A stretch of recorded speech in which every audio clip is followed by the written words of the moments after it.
Hello बच्चों, welcome back to my YouTube channel smart agriculture classes.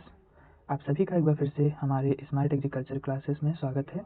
आशा करता हूँ आप सब स्वस्थ होंगे और अच्छे होंगे। तो बच्चों, आज हमारा जो अनसॉल्व पेपर का सोल्यूशन है वो है इकोनॉमिक्स का। जो आपका इकोनॉमिक्स का सोल्यूशन कराएंगे, जो अनसॉल्व पेपर आपका 2023 में आया हुआ था। तो चलिए देखते हैं, इसमें पहले बहुविकल्पी क्वेश्चन को देखते हैं। इसमें सबसे पहला बहुविकल्पी क्वेश्चन दिया हुआ है, निम्न में से किसे अर्थशास्त्र का जनक माना जाता है। अर्थशास्त्र का जनक किसे माना जाता है? तो इसमें दिए हुए हैं Adam Smith, Marshall, Robbins, Pigou. तो इसमें से जो एडम स्मिथ हैं उनको अर्थशास्त्र का जनक माना जाता है। चलिए अगला बहुविकल्पी क्वेश्चन देखते हैं। दूसरा बहुविकल्पी क्वेश्चन जो इसमें आपसे पूछ रहा है, उत्पादन के उपादान है। उत्पादन के कितने उपादान होते हैं? तो आप सभी को पता है उत्पादन के कितने उपादान होते हैं। तो आपका भूमि हो गया, श्रम हो गया, पूंजी हो गया, ये सभी क्या हैं? उत्पादन के उपादान हैं। तो इनमें से सारे उपादान हो जाएंगे उत्पादन के। अगला बहुविकल्पी क्वेश्चन देखते हैं, तीसरा। इसमें आपसे बोला है, निम्न में से कौन प्रकृति का मुफ्त उपहार है।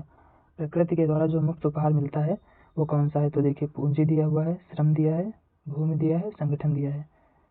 तो इसमें से जो आपका भूमि होती है ये प्रकृति के द्वारा दी जाती है। प्रकृति के द्वारा ये मुफ्त उपहार प्राप्त होता है।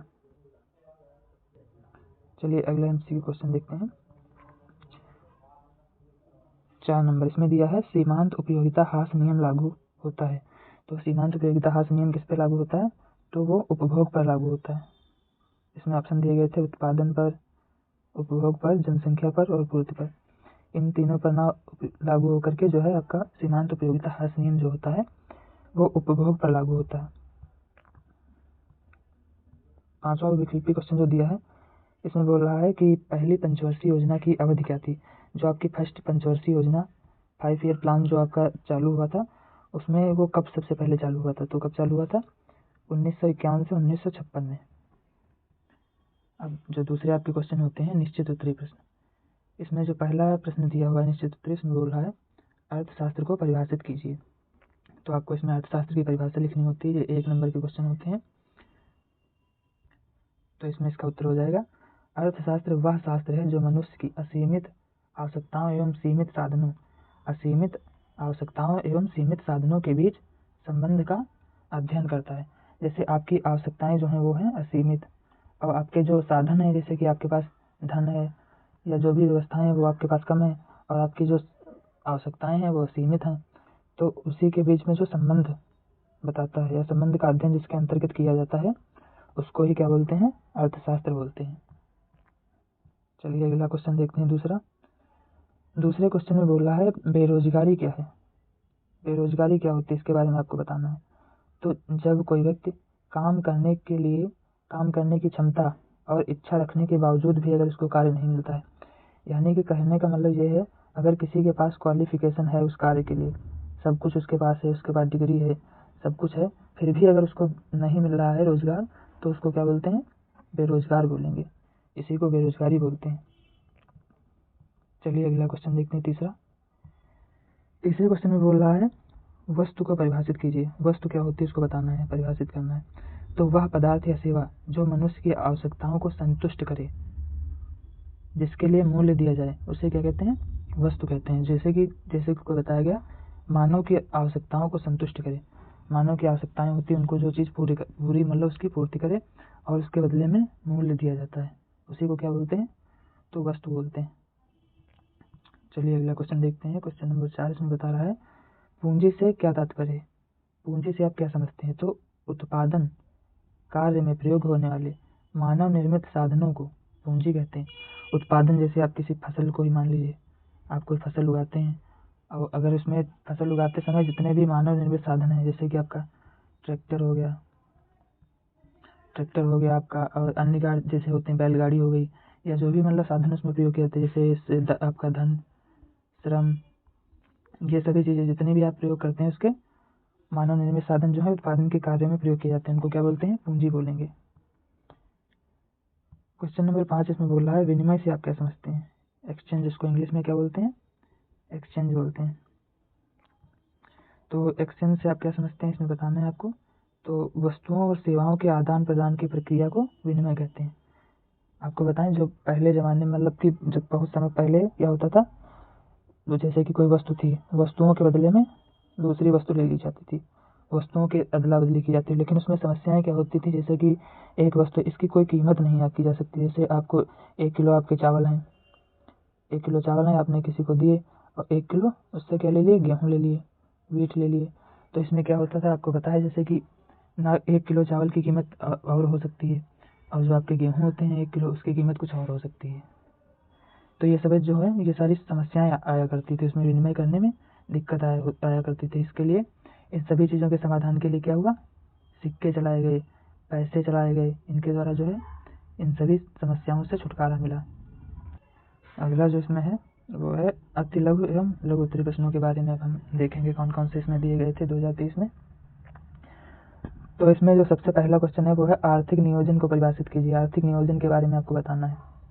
तो क्या होता है आर्थिक नियोजन?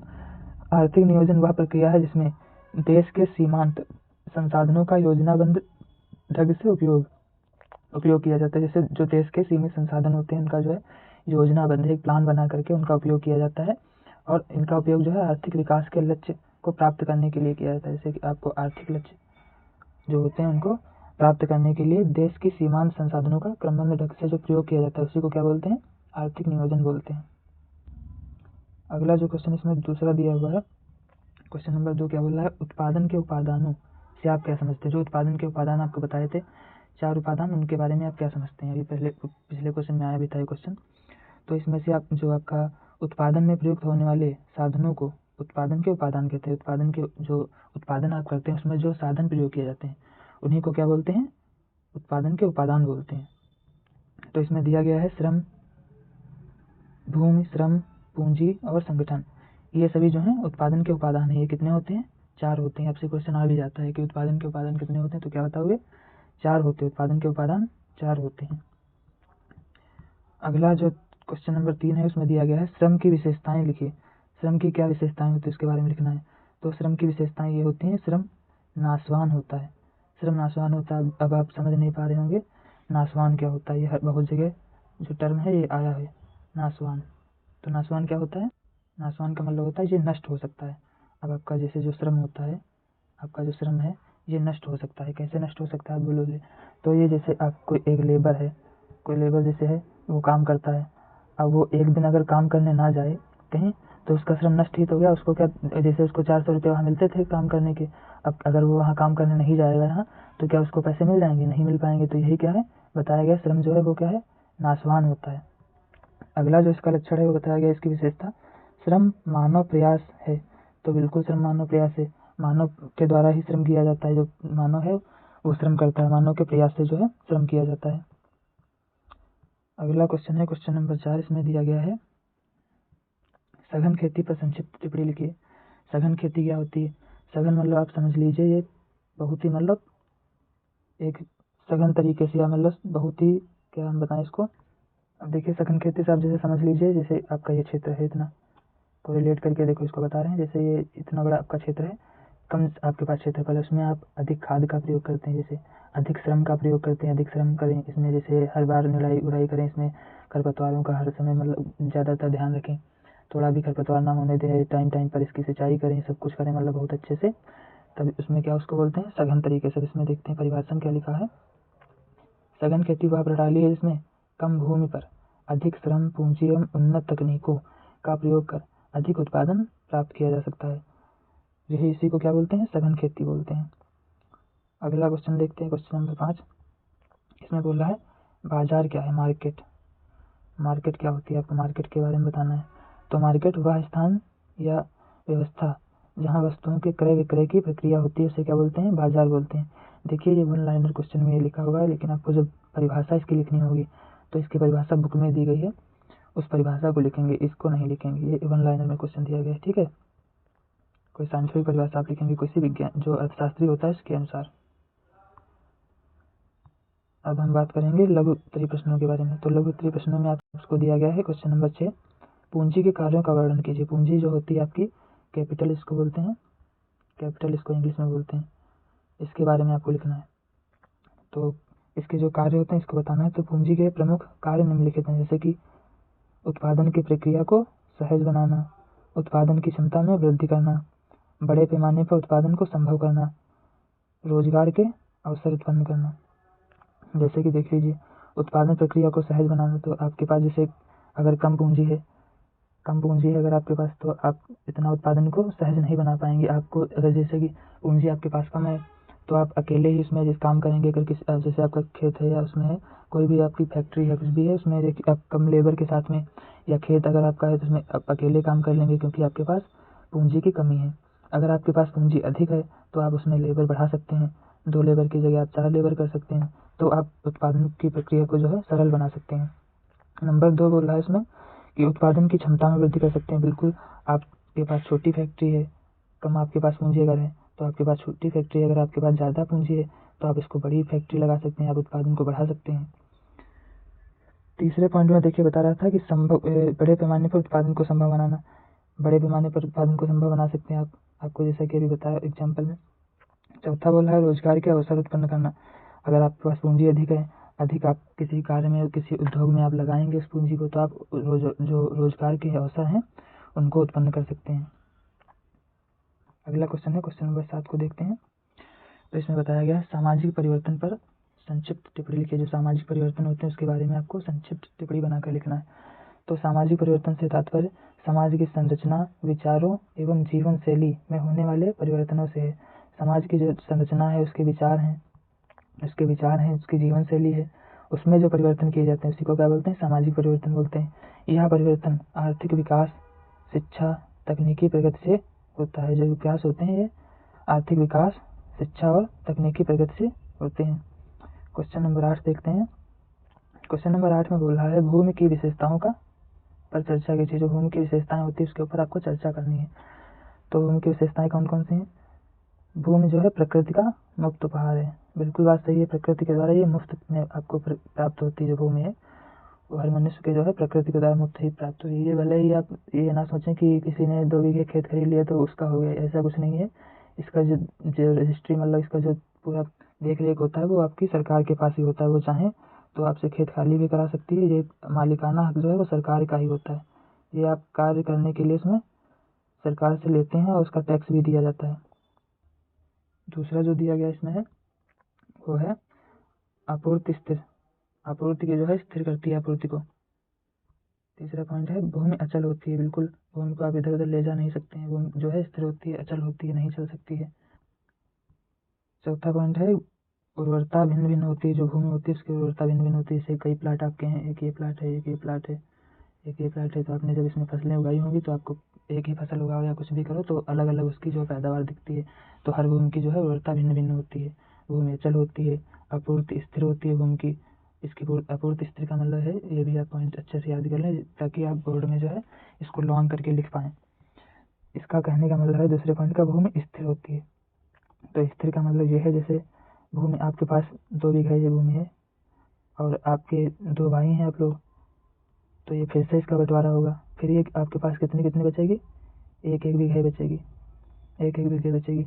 तो ये भूमि जो है स्थिर है, ये कम पड़ रही है न कि बढ़ रही है। इसको बढ़ाया नहीं जा सकता। जितनी भूमि का क्षेत्रफल आपके पास है उतना ही करेंगे। इसे जो है अपने आप नहीं बना सकते हैं क्योंकि बताया गया प्रकृति का ये उपहार है, प्रकृति के द्वारा ही इसका निर्माण हुआ है। अब क्वेश्चन देखते हैं, विस्तृत उत्तरीय प्रश्नों के बारे में आपको बताते हैं। जिसमें क्वेश्चन नंबर 1 दिया है, कृषि अर्थशास्त्र क्या है? भारतीय अर्थव्यवस्था में कृषि के महत्व की विवेचना कीजिए। तो कृषि अर्थशास्त्र की सबसे पहले आपको परिभाषा देनी है। इसमें बताना आपको है कृषि अर्थशास्त्र की वह शाखा है जिसमें कृषि विपणन, उपभोग तथा कृषि संसाधनों का सर्वोत्तम उपयोग तथा किसानों की आय से संबंधित समस्याओं का अध्ययन किया जाता है। इसमें श्रम पूंजी, उन्नत तकनीकें, फसल चयन, विपणन, मूल्य निर्धारण तथा कृषि नीतियों का विश्लेषण किया जाता है। अगर सरल शब्दों में बताया जाए तो कृषि से संबंधित आर्थिक क्रियाओं का वैज्ञानिक अध्ययन करना ही अर्थशास्त्र कहलाता है, कृषि अर्थशास्त्र कहलाता है। अब इसमें बताया गया है भारतीय अर्थव्यवस्था में कृषि का क्या महत्व है। तो भारत एक देखिए कृषि प्रधान देश है। इसमें 75% से ज़्यादा जो लोग हैं वो कृषि पर ही निर्भर हैं। 75% से ज़्यादा ही लोग कृषि पर निर्भर रहते हैं। रोजगार का प्रमुख साधन आपका है कृषि कृषि आपका रोजगार का प्रमुख साधन है। भारत में लगभग 50 से 55% जनसंख्या प्रत्यक्ष या अप्रत्यक्ष रूप से कृषि पर निर्भर है। ग्रामीण क्षेत्रों में कृषि ही मुख्य आजीविका का साधन है। जो आपकी कृषि है ये मुख्य आजीविका का साधन है। दूसरा जो पॉइंट दिया गया उसमें बताया गया राष्ट्रीय आय में योगदान। कृषि अर्थशास्त्र जो कृषि आपकी है इसका अर्थशास्त्र में राष्ट्रीय आय में भी योगदान है। राष्ट्रीय आय में इसका योगदान होता है। आगे आपको बताया गया है खाद्य सुरक्षा और खाद्य सुरक्षा का आधार है। जैसे कि खाद्य आवश्यकताओं, कृषि देश की खाद्य आवश्यकताओं की पूर्ति करती है। गेहूं, चावल, दालें, तिलहन, फल और सब्जियां कृषि से ही प्राप्त होती है। बिल्कुल सही कहा गया है। जितने भी आपके खाद्य पदार्थ हैं वो सब कृषि के द्वारा ही प्राप्त होते हैं। इसलिए जो है खाद्य सुरक्षा का आधार भी क्या है, आपकी कृषि ही है। उद्योगों का कच्चा माल, उद्योगों को जो उद्योग होते हैं, जो आपकी फैक्ट्रियां होती हैं, उनको कच्चा माल कहाँ से प्राप्त होता है, तो कृषि के द्वारा ही प्राप्त होता है। कृषि अनेक उद्योगों को कच्चा माल प्राप्त कराता है। सूती वस्त्र, चीनी उद्योग, तेल उद्योग और जूट उद्योग, इन सभी में जो है कच्चा माल किसके द्वारा प्राप्त होता है, तो कृषि के द्वारा ही प्राप्त होता है। विदेशी व्यापार में योगदान करता है आपका कौन, कृषि करता है। कृषि उत्पादनों का निर्यात, जो कृषि आपके कृषि उत्पाद होते हैं उनका निर्यात देश के विदेशी मुद्रा दिलाने में सहायक होता है। विदेशी मुद्रा दिलाने में किसकी सहायता होती है, तो कृषि उत्पादों की सहायता होती है। जैसे चाय, कॉफी, मसाले, चावल आदि ये सभी जो है अगर विदेशों में बेची जाए तो उनसे क्या है, विदेशी मुद्रा प्राप्त होती है।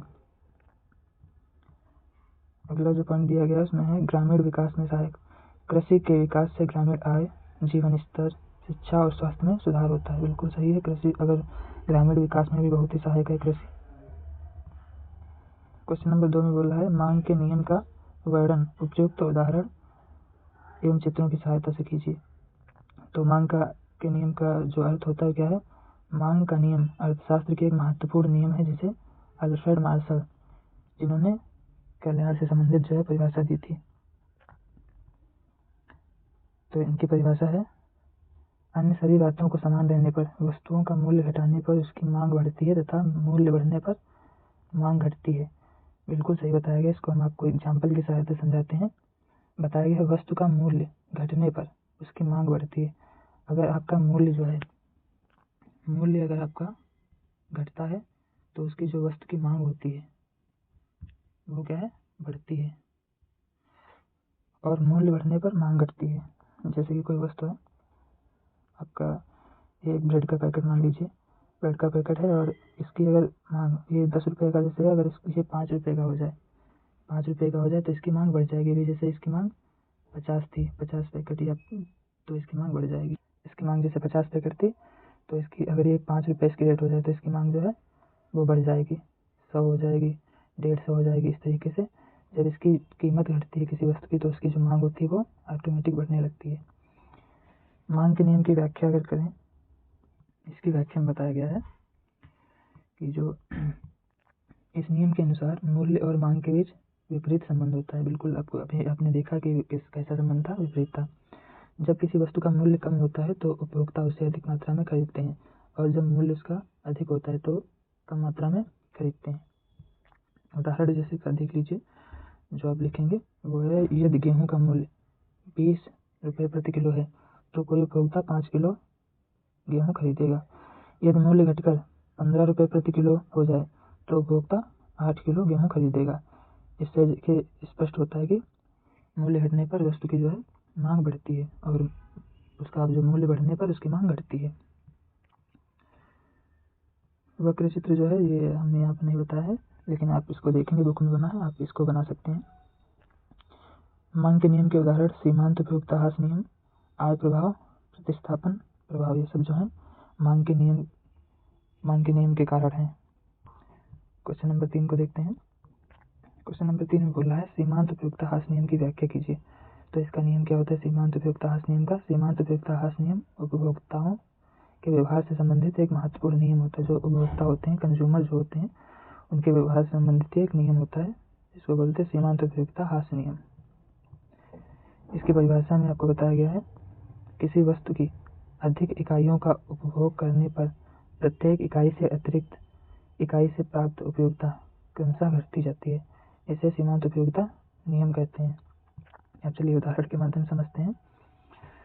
तो उदाहरण में बताया गया है, मान लीजिए कोई व्यक्ति भूखा है, ये कोई व्यक्ति है और ये क्या है, भूखा है। ये व्यक्ति क्या है, भूखा है। आपका व्यक्ति जो है एक एक करके रोटी खाता है। पहले रोटी से अधिक संतुष्टि इसको प्राप्त होती है। जब पहली रोटी ये खाता है तो इसको अधिक संतुष्टि प्राप्त होती है, दूसरी से कम, तीसरी से और कम, और एक समय ऐसा आता है जब उपयोगिता शून्य या ऋण हो जाती है। देखिए उदाहरण एक और दिया गया है, यहाँ पर वही उदाहरण बताया गया है। रोटी की संख्या देखिए, रोटी की संख्या एक, जब एक रोटी खाता है तो उपयोगिता 20 होती है, सीमांत उपयोगिता भी 20 होती है। जब 2 रोटी खाता है तो कुल उपयोगिता 35 होती है, जबकि सीमांत उपयोगिता 15 होती है। जब 3 रोटी खाता है तो उसकी कुल उपयोगिता 45 होती है और सीमांत उपयोगिता 10 होती है। देखिए इधर सीमांत उपयोगिता घटती जा रही है और जो कुल उपयोगिता है ये बड़ी है। अब जैसे 4 रोटी जब वो खाता है तो इसकी कुल उपयोगिता 50, और जो इसकी सीमांत उपयोगिता है वो है 5। जब वो 5 रोटी खाता है तो क्या होता है, 50 उसकी कुल उपयोगिता होती है, जबकि सीमांत उपयोगिता जो है वो 0 होती है। तो ये आप जब आप लिखेंगे तो इसको आप बना देंगे इस तरीके से, जिस तरीके से बना है। अगर ये क्वेश्चन आता है तो आप इसको लिखेंगे अच्छे से इसी तरह बना करके। इसके नियम के बारे में बताया जाए तो नियम की मान्यताएं क्या हैं, नियम इसके हैं, उपभोग जो है निरंतर होना चाहिए। ये नियम तभी काम करेगा जब उपभोग जो है निरंतर होगा। वस्तु की इकाइयाँ समान होनी चाहिए, वस्तु की जो इकाइयाँ हैं वो समान होनी चाहिए, और उपभोक्ता की भी रुचि स्थिर हो, उपभोक्ता जो है उसकी रुचि जो है स्थिर होनी चाहिए। अब आपका जो आंसर पेपर का सोल्यूशन था 2023 का ये समाप्त हुआ। तो बच्चों आपको हमारा सेशन कैसा लगा? अगर अच्छा लगा हो तो वीडियो को लाइक करिएगा और अपने दोस्तों के साथ शेयर कीजिएगा। धन्यवाद।